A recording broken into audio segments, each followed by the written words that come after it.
नमस्कार दोस्तों and welcome to Praveen GS world. दोस्तों, जो हमारे एमपीपीएससी की मुख्य परीक्षा की हम चर्चा करते रहते हैं उसमें एक पेपर होता है, पेपर फोर्थ इथिक्स का जो पेपर होता है। इथिक्स के पेपर में दोस्तों सबसे ज़्यादा समस्या लोगों को ये आती है कि जो दार्शनिक दी है उसमें दार्शनिक वाली कोर एथिक्स का चैप्टर है, दार्शनिक का चैप्टर और केस स्टडी का चैप्टर है। 3 चैप्टर में डिवाइडेड है। पहला चैप्टर आपका इसका है दार्शनिक का। फिर इसके बाद एक चैप्टर है आपका core ethics core ethics core ethics का या मूल इथिक्स है। इसके बाद एक चैप्टर है आपका केस स्टडी का। ठीक है, ये आपका और आपका यहाँ पर अभी सिलेबस थोड़ा चेंज हुआ है। 2-2 नंबर के प्रश्न और 20-20 नंबर के प्रश्न और इस तरह से कुछ प्रश्न आपके बनने की संभावना अब अलग अलग सिलेबस में बनी है। जो भी बनी हो, लोगों को समस्या सबसे ज़्यादा एथिक्स में कहाँ पर जाती है दोस्तों, कि हमसे प्रश्न कैसे बनेगा और हम आंसर उसके कैसे लिखें। बहुत सारे नोट्स भी लोग इकट्ठा कर लेते हैं, बहुत सारी चीज़ें इकट्ठा कर लेते हैं। अब यहाँ पर कैसे हम प्रश्न करेंगे, कैसे हमारे पास उत्तर आएगा, कैसे कैसे हम सॉल्यूशन करेंगे, इन सारी चीज़ों को लोगों को दिक्कत होती है। तो बहुत आसान भाषा में इस वीडियो में हम समझने की कोशिश करेंगे कि एथिक्स को हम कैसे आगे लेके जाएंगे।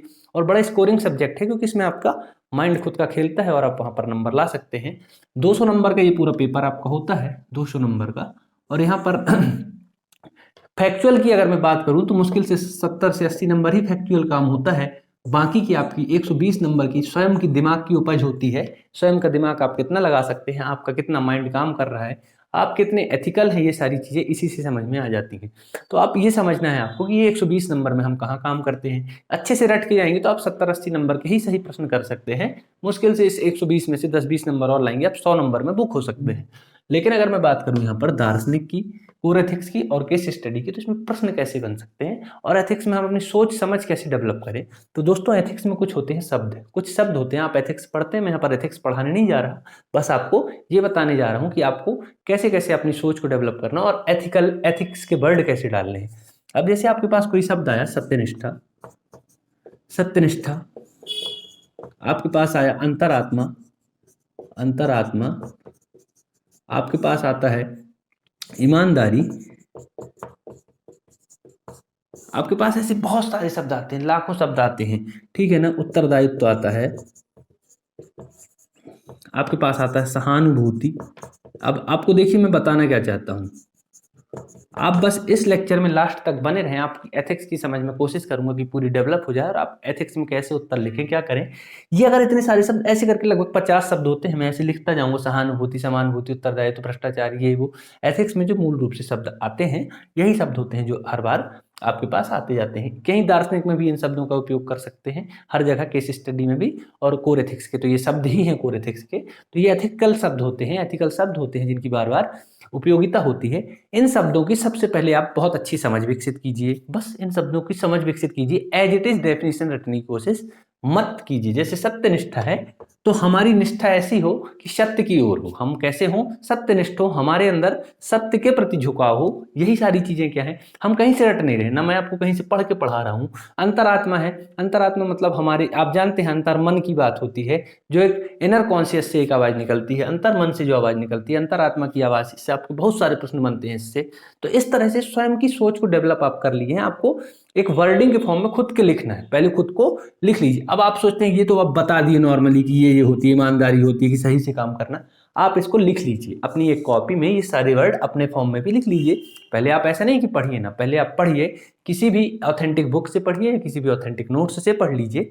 इसके बाद आप सारी चीज़ों को लिखने के बाद आप क्या करिए कि यहाँ पर इनके अपने हिसाब से एक एक वर्डिंग, एक एक टर्मिनोलॉजी लिखने की कोशिश कीजिए। और सबसे महत्वपूर्ण चीज़ है उदाहरण। क्या है, उदाहरण को पुट कीजिए। उदाहरण से ही आप सारी चीज़ें बहुत अच्छे से समझ सकते हैं। प्रशासन में सत्यनिष्ठा की जब बात आएगी, सारी चीज़ों की बात है प्रशासन से। ये सारी चीज़ें जो आपकी हैं ये रिलेटेड है किससे, प्रशासन से। किससे रिलेटेड है, प्रशासन से। तो हम इनका यूटिलाइज प्रशासन में कैसे कर सकते हैं, ये हमारे लिए महत्वपूर्ण है। तो प्रशासन से उदाहरण लीजिए। अब उदाहरण जनरल लाइफ से मत लीजिए ना, फिल्मी लाइफ से लीजिए। इनके उदाहरण कहाँ से लीजिए, प्रशासनिक लाइफ से लीजिए। पहली चीज आपकी क्या हुई, इन सारे वर्डों को अपने भाषा में लिखिए। उदाहरण कैसे लीजिए, प्रशासनिक शब्दावली टाइप के, प्रशासनिक टाइप के उदाहरण आपके पास होना चाहिए प्रशासनिक, मतलब कोई भी आपके पास उदाहरण है कि हम एक अधिकारी के रूप में ऐसा करेंगे, एक अधिकारी के पास इतनी संभावना है, इतनी ईमानदारी, इतनी सत्यनिष्ठा, तो ये सारी चीजें कैसी हो जानी चाहिए प्रशासनिक के तौर पर। आपके उत्तर लेखन की शैली को बता रहा हूं कि आप उत्तर में कैसे उदाहरण डालें, कैसे अपने उत्तर को अच्छा बनाएं। उदाहरण हमेशा कैसा होना चाहिए, प्रशासनिक टाइप का होना चाहिए, प्रशासनिक शब्दावली का उपयोग होना चाहिए, ठीक है। इसके बाद उदाहरण अगर आप सही से लिख देते हैं, आपके पास ये चीजें डेवलप हो जाती हैं। अब आप एनालिसिस कीजिए कि आपको एथिक्स जो है एमपीपीएससी में एक अधिकारी बन रहे हैं आप, उसके हिसाब से एथिक्स सब्जेक्ट आपको दिया जा रहा है। अब एथिक्स अगर आपको दिया जा रहा है तो आप ये सोचिए मेरे भाई कि यहाँ पर आपसे अब लोगों को लगता है प्रश्न कैसे पूछेगा, क्या कैसे पूछेगा, प्रश्न कैसे पूछेगा। तो अब आपको एरा कौन सा मिलने वाला है, एक प्रशासनिक एक सामाजिक एरा मिलने वाला। समाज में आप करने वाले हैं काम और प्रशासन आपके हाथ में रहेगा समाज का। तो अगर आपके हाथ में समाज का प्रशासन है, आपके हाथ में प्रदेश का प्रशासन है, जिले का प्रशासन है, तहसील का प्रशासन है, तो अब आपके पास क्या क्या चीजें आती हैं कि उस तरह के प्रश्नों को आप निकालिए। अब जैसे अगर मैं बात कहूं तो निर्णय निर्माण में, जैसे अगर मेरे को कोई डिसीजन लेना, नॉर्मल निर्णय निर्माण ये सारे एथिकल वर्ड आप नहीं भी आते, तो मेरे को कोई डिसीजन लेना है, अगर डिसीजन लेना है तो उसमें अंतरात्मा कहाँ तक सहायक हो सकती है, ऐसा प्रश्न बन सकता है। क्योंकि आप कई बार प्रशासनिक अधिकारी के तौर पर कहीं भी जाते हैं कोई काम करने, तो आपके साथ क्या होता है दोस्तों कि वहाँ पर डिलेमा की स्थिति आ जाती है। जैसे मान के लिए कोई भी यहाँ पर आपको केस स्टडी में ऐसे प्रश्न देता है, वहाँ पर भी ये सारी चीजें यूज होती हैं कि आपको क्या करना है। अब आपको पता है कि आपके मतलब ऑफिस का एक जो प्यून है वो क्या करता है, रिश्वत लेते हुए, थोड़ी सी रिश्वत लेते हुए पकड़ा जाता है। आपको पता है कि उसकी बेटी की तबीयत या उसकी पत्नी की तबीयत अत्यंत खराब है, बहुत ज़्यादा स्थिति गंभीर है, रिश्वत लेते हुए पकड़ा जाता है। अब ऐसी स्थिति में आप क्या करेंगे, ठीक है। अब वो प्यून है, रिश्वत थोड़ी सी ली है उसने, कोई गंभीर अपराध नहीं किया, ऐसी स्थिति में आप क्या करेंगे। तो यहाँ पर आपका क्या बनता है, एक प्रशासनिक अधिकारी का जो दायित्व बनता है, केस स्टडी को सॉल्व करने का जो दायित्व बनता है, तो नियम कानून के हिसाब से काम करने के साथ साथ ये सारी चीजें, सत्यनिष्ठा, अंतरात्मा, ईमानदारी, इन चीजों को हम हाथ में लेकर चलते हैं। तो इस तरह के प्रश्न आप अपने दिमाग में लाइए, इस तरह की सोच अपने दिमाग में लाइए कि प्रशासन में सत्यनिष्ठा क्या है, प्रशासन में सत्यनिष्ठा क्या है। अब हमारे जीवन में तो सत्यनिष्ठा यही है कि हम अपने माता पिता के साथ सत्यनिष्ठ रहें, उनके पैसे का फालतू यूज ना करें, उनसे पैसा मंगा मंगा के फीस के नाम पर यहाँ पर अपना दूसरों के चक्कर में ना उड़ाएं, ठीक है। तो ये सारी चीजें हमारे पास क्या है, ये जनरल लाइफ में। और प्रशासन में सत्यनिष्ठा क्या है कि हमारे पास जो शक्तियां हैं, हमारे पास क्या है, शक्तियां हैं, पावर्स मिलती हैं एक अधिकारी को, उनका हम मिसयूज ना करें दोस्तों, उनका सही जगह यूज करें, उनका सही जगह उपयोग करें। ये सारी चीजें यहाँ पर यूज होना है। प्रशासनिक अधिकारी के पास एक चीज है, उसके पास है पावर, उसके पास निर्णय पावर भी होता है, एसडीएम जो मिलता है। उसके बाद आप ये सोचिए अब कि इस पावर को कैसे यूज करना है, इन सारे हमारे मूल्यों में कमी ना हो, हमारे मूल्य खत्म ना हो। हमारे कुछ मूल्य होते हैं, नॉर्म्स होते हैं। मूल्य क्या होते हैं दोस्तों, सबके अलग अलग मूल्य होते हैं, कोई वैल्यूज होती हैं आपकी, कि आपके अंदर कितना वैल्यू है, कितना दम है, आपके मूल्य कितने हैं। तो यहाँ पर सबके मूल्य, जैसे मेरा मूल्य कहता है कि मैं कभी रिश्वत नहीं लूंगा, या फिर मेरा मूल्य कहता है कि मैं किसी को रुलाऊंगा नहीं, मैं किसी का दिल नहीं तोड़ूंगा। तो ये मूल्य होते हैं सबके अलग अलग। अब प्रशासन में मूल्य क्या क्या होते हैं, प्रशासनिक मूल्य क्या क्या होते हैं, इन चीजों को हमको समझना है। मतलब मेरा कहने का, मैं एथिकल में नहीं घुस रहा, अगर आप नॉर्मल समझें तो एक प्रशासनिक अधिकारी के अंदर क्या क्या अच्छे गुण होने चाहिए। एथिक्स का मतलब क्या है दोस्तों, एथिक्स का मतलब है नैतिकता। नैतिकता से मतलब आप कितने नैतिक होने चाहिए दोस्तों आपको, मतलब कोई अधिकार, कोई भी काम नीति के आधार पर करना चाहिए, नियम के आधार पर करना चाहिए, कानून के। और यहाँ पर इसमें भावनात्मक इंटेलिजेंसी भी जोड़ी गई है ना, EQ IQ आप यहाँ पर पढ़ेंगे अंदर, तब आपको सारी चीजें समझ में आएंगी।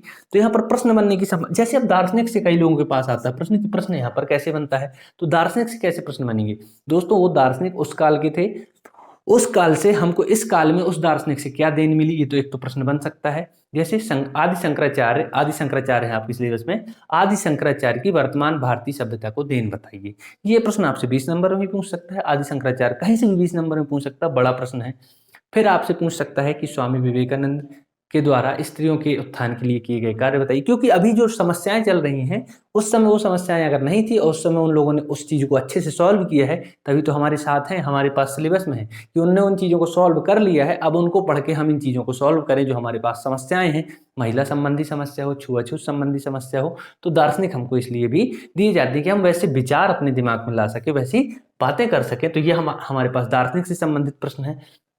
केस स्टडी पर चर्चा हम कभी आगे लेक्चर में कर लेंगे। तो इस तरह से एथिक्स में आंसर राइटिंग में आपको थोड़ी सी चीजें यहाँ पर जोड़, अगर आपको मेरा ये वीडियो पसंद आया है तो आप कमेंट करके बताएं। तो एथिक्स में मैं एक एक टॉपिक पर अच्छे से वीडियो बना सकता हूँ और आपको बहुत अच्छे से एथिक्स के सोच समझ डेवलप कर सकता हूँ। तो आप एथिक्स में मेरे को कमेंट करके बताएंगे। और अगर आपने अभी तक सब्सक्राइब और लाइक नहीं किया तो आप जरूर करेंगे। सब्सक्राइब और लाइक करने से भी आपकी एथिकल वैल्यूज का पता चलता है कि आप कितने एथिकल हैं और मेरे प्रति कितने ईमानदार हैं, क्योंकि आपने यहाँ पर वीडियो तो देखा है और लास्ट तक आप देखते हैं वीडियो। बहुत बहुत धन्यवाद है आपका।